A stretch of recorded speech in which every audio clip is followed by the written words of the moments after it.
We are back and ready for the next session, and it's going to be super interesting one, delivered by guys from Bytro Labs. They are very well prepared, and they have recorded a studio tour for us, and it's delivered by their founder, Tobias, and we're just about to watch the video.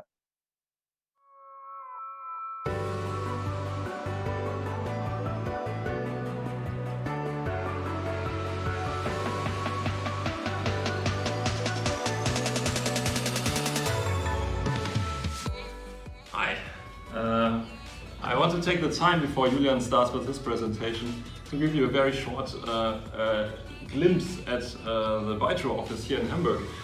Mobile Summit is not really taking place in Hamburg this year, but nevertheless you should maybe you want to get some impressions of Hamburg and how games companies in Hamburg look like. So this is what I will show you. Bytro actually has quite humble beginnings in terms of offices. When we started 10 years ago, we started in an abandoned rodent lab in a small city in southern Germany at the university, which was for free. But after 3 years, we moved to Hamburg and decided we need something better. The two offices we since had were both turned down eventually, so the houses are not there anymore. But the good thing is that it forced us to move a couple of times, and the last time we decided that we have deserved to have a nice place for us and our teams for the years to come. And now we are here in the Astra Tower in the heart of Hamburg in St. Pauli. It's actually an old administrative building by a brewery, which is now one of the modern high-rises here in Hamburg. And it gives us a great view on the whole city.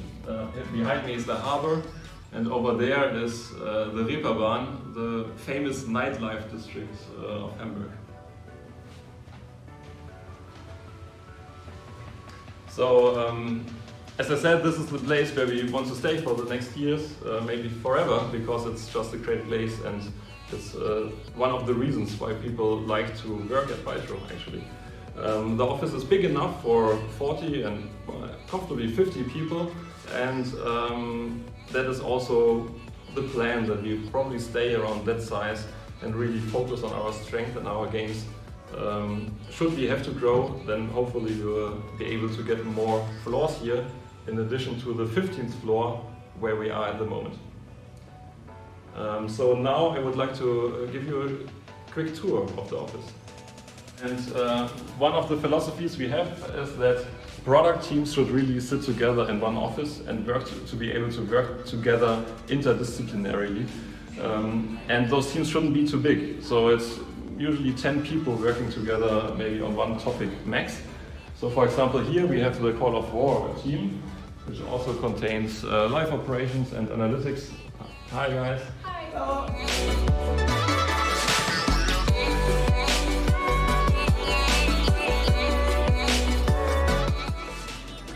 Here's where the marketing team usually sits.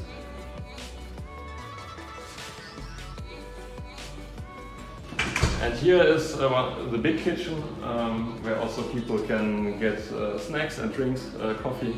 So one of the complaints about this office we often get is that people gain weight after they join Bytro.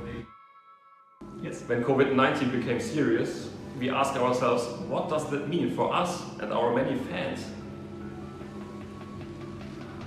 Well, these fans are banned now because they spread viruses.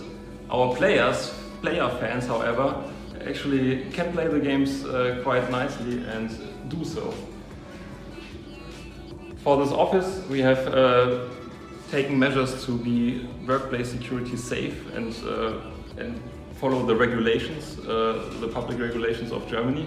So, for example, we have marked areas where people should walk in different directions.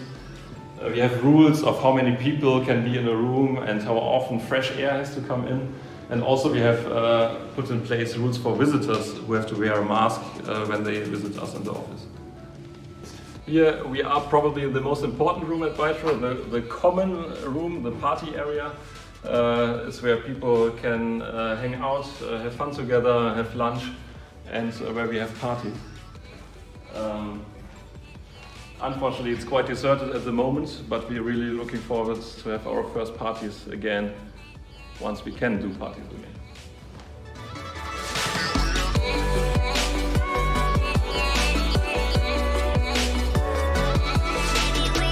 Now, I hand back to Julian, who will tell you a bit about how Corona affected our marketing and is still affecting it. If you have the chance to be in Hamburg at some point, give us a call and visit us in this nice office.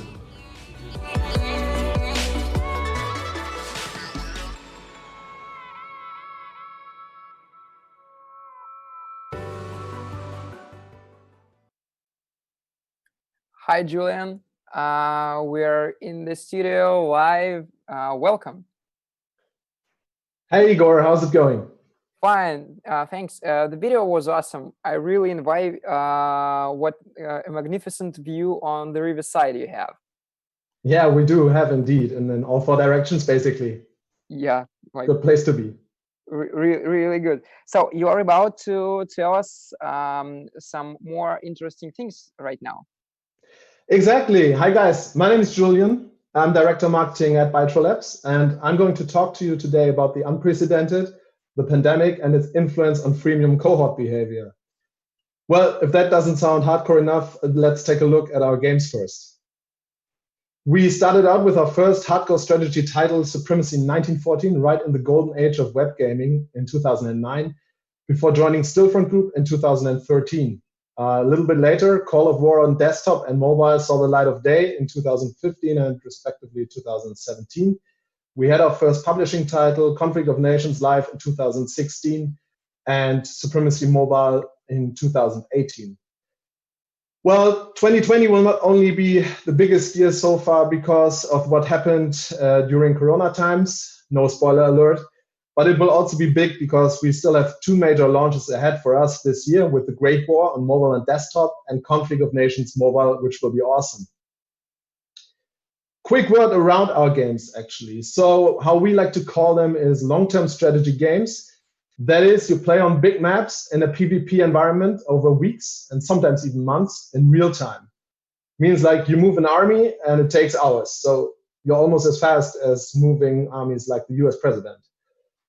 What makes our games standing out is that they are cross-platform, meaning you can play the same game state on all our devices. And that kind of qualifies us to also speak about the state of the industry until lately. Well, there was a lot of positive coverage, a lot of positive notion during the times of Corona regarding gaming, gaming searches, games are a hedge, a lot of people are gaming, everyone's a gamer now. There were also many, many critical notions that spoke also in quite a general tone, as I thought. People could not be retained, it would be about the wrong people. Today, we want to look at how this does look for us, right? Being a cross-platform developer and having the data and the knowledge of what actually happened. So let's just jump right into it and have a look at how the old normal looked like, right? First glance at how the revenues distribute usually over the year quite equally with an increase coming to Q4. Then on the marketing cohort profitability side, on the right, you see that there's a summer slump and also strong Q3, Q4. So this is kind of where we come from. This is the old normal. And that is what happened during those days when in February, we had the initial outbreak of China, that the coronavirus escaped China. We had the stocks crash and our revenues basically, they didn't move too much, right? They had a dip month over month, considering January revenues. One that is a little bit softer than, that was a little bit softer than we actually would have expected at that point, however. Now, if we look on the UA side of things, also not too much to mention. There is an uplift, yes, but we got to be really honest at this stage. We had no anticipation of any big impact of the coronavirus at that stage. Now, coming to March, things started to look a little bit different. The WHO called it the pandemic. We had to leave our beautiful office. And we also saw the first bigger jump in revenues. Now, how did those constitute, you wonder? Well, looking at the ARPMAU and the monthly active users, we saw an increase in monthly active users month over month, a significant one, actually. We also noticed that the quality of those players was going down a little bit. So the ARPMAU was indeed suffering, but it was outweighed by scale a lot. We also ran our first promotions in the light of day and addressed to our players some special packages that they could get and whatnot, which worked quite fine overall. Looking now at the UA side of things, however, we can see a real difference to what the benchmark would suggest. We were ahead almost 120% in March, so it had a huge impact back then. Now, let's look at the platform level to really decipher how that developed.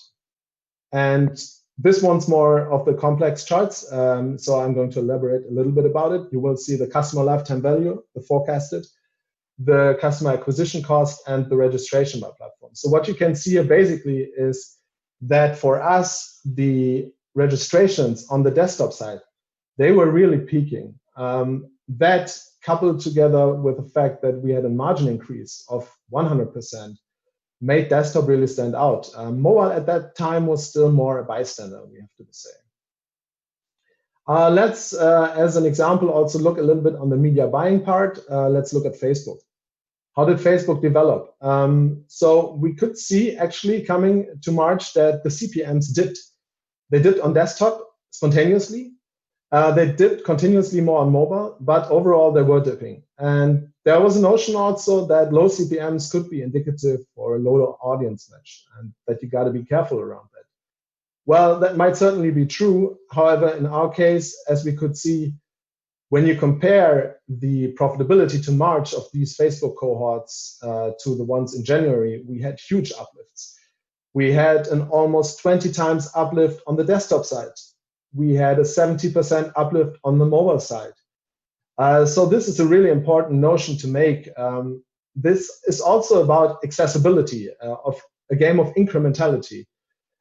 So there is a certain danger, I think, if you're already big, but if you're more on the hardcore, more on the niche side of things, then the Corona situation represented a huge chance. Well, you might wonder, marketing cohorts worked well in March. How did those translate finally into revenues? And we're going to look at the April curve. April, what March promised, April actually kept. We had revenues 90% above the benchmark that we usually see in April, which was really insane at that stage. And that was fueled by everything basically going up. 70% more monthly active user, improved average revenue per monthly active user. We had the best day of all times, we had the best week of all times, and we had the best month of all times in terms of revenue during this period. Now, if you look at what happened on the UA side in April, we were able to even add on top of that. We were almost 200% over the benchmark for April, which really lifted us a lot at that stage. Now, let's look again at the chart that we've seen before. How did this actually all constitute? We had March, but to March, actually, mobile and desktop both added in terms of margin and in terms of volume, which made it the biggest month we ever had also on the UA side of things. And again, the desktop side, right? That's where we only paid the 7%. So we're really lucky and really fortunate about that, needless to say, but we're also very happy about the mobile development at that stage. Again, another look at the Facebook side of things. We actually had Facebook on a low level still for desktop. What we noticed was that mobile was, again, really increasing. This is also reflected in this chart here that you've just seen. So we actually had an increase in the customer acquisition cost on mobile. However, one has to say that we could compensate a lot for that.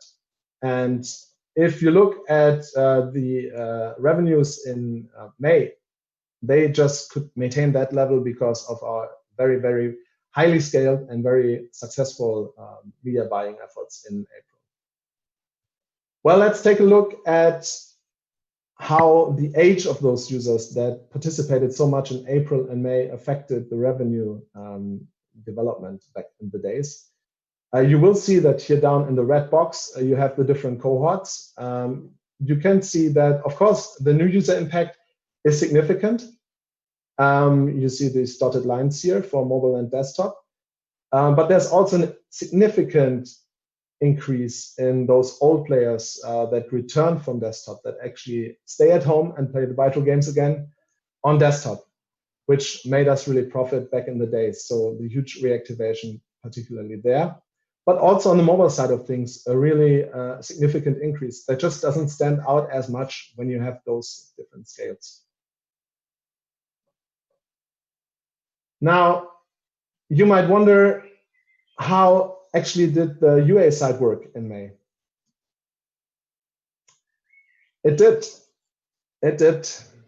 If you wonder how that story was going to turn out, we're not at the end yet, but May saw a dip.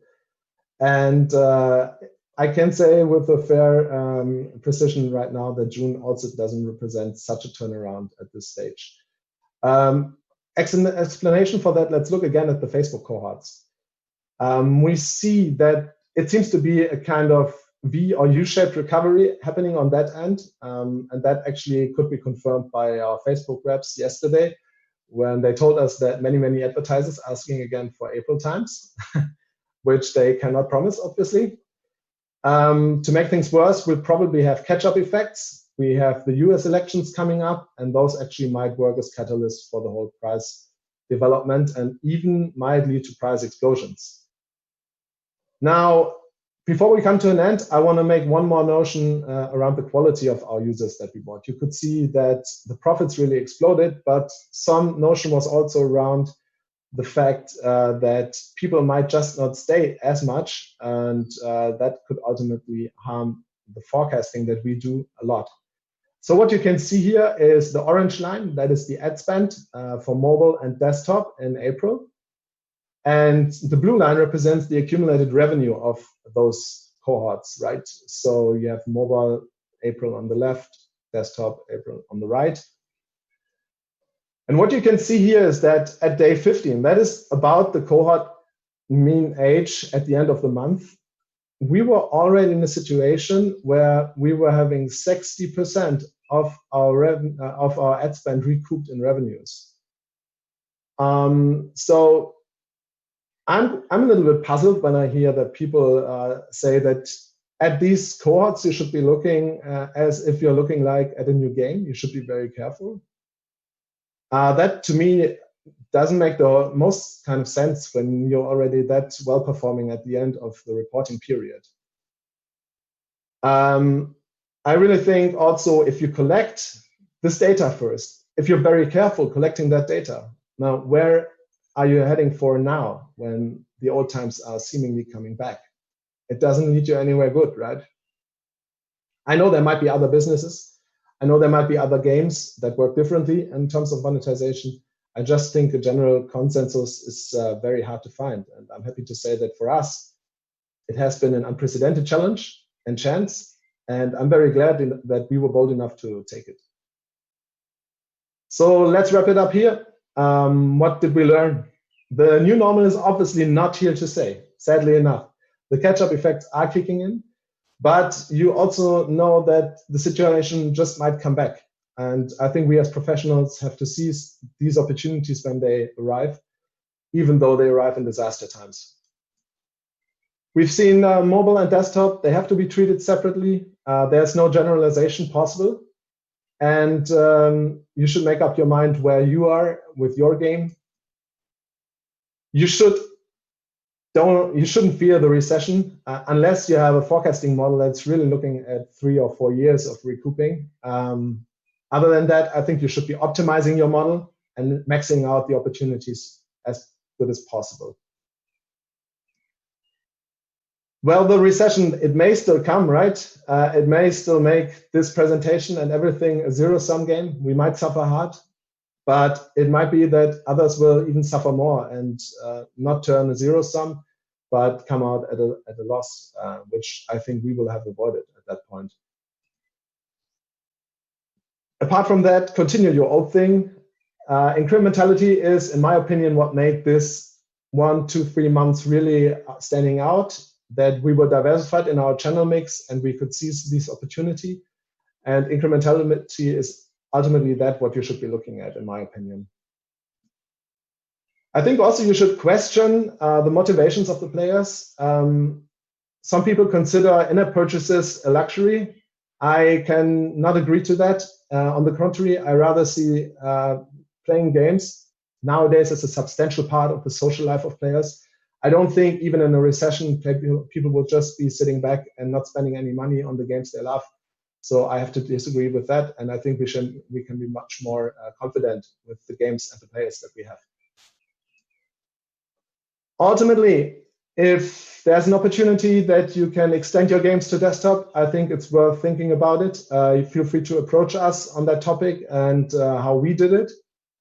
There's value in it, there's lesser fees, and as you can see, there's also better long-term retention. But most importantly, never let a good crisis go to waste, right? Thanks a lot.